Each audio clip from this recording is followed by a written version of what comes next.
Hey guys, I just wanted to address a problem it looks like some of you are having when you're doing these gas law problems. Um, Here's the thing.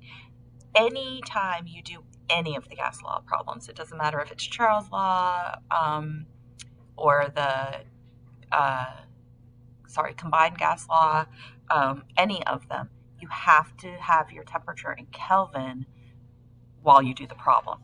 So I'm going to do this example up here. So we have 2.8 liters of a solution. And if you're having trouble figuring out which gas law to use, the best way to do this is to label your variables first.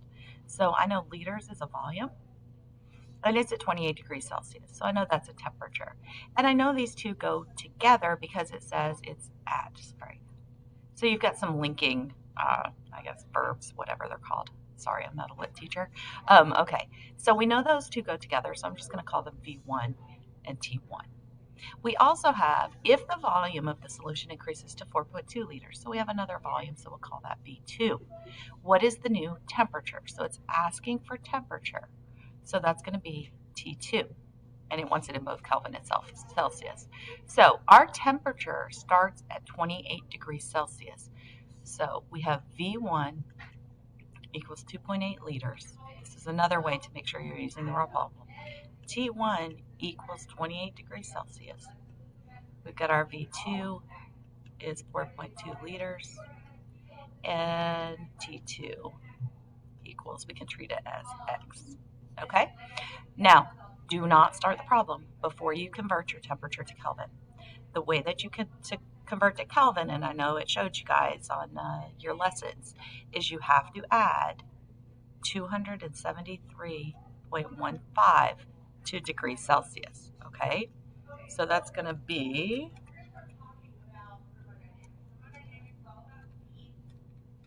301.15 Kelvin.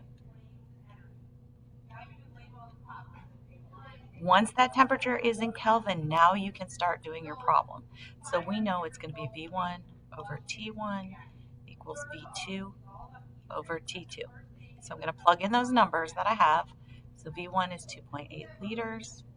T1 is 301.15 Kelvin equals 4.21 liters, 4.2 liters over X. This is just a simple algebra problem.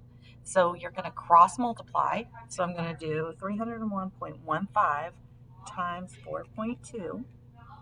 And that's going to give me 1264.83 is equal to, I'm going to do 2.8 liters times X. I'm going to put 2.8 X. So knowing algebra, you guys know you have to divide both sides by 2.8. So that gets rid of that and leaves the X alone. Then we're going to divide that side by 2.8. So what that's going to give me is 451.725. Now, again, that's in Kelvin. Okay, we canceled out our liters. We're in Kelvin. So that's our Kelvin temperature. It also wants a Celsius temperature. So to go from Kelvin back to Celsius, that's going to be Kelvin minus 273.15. So we're just going to do our 451.725 minus 273.15. And that's going to give us 178.58.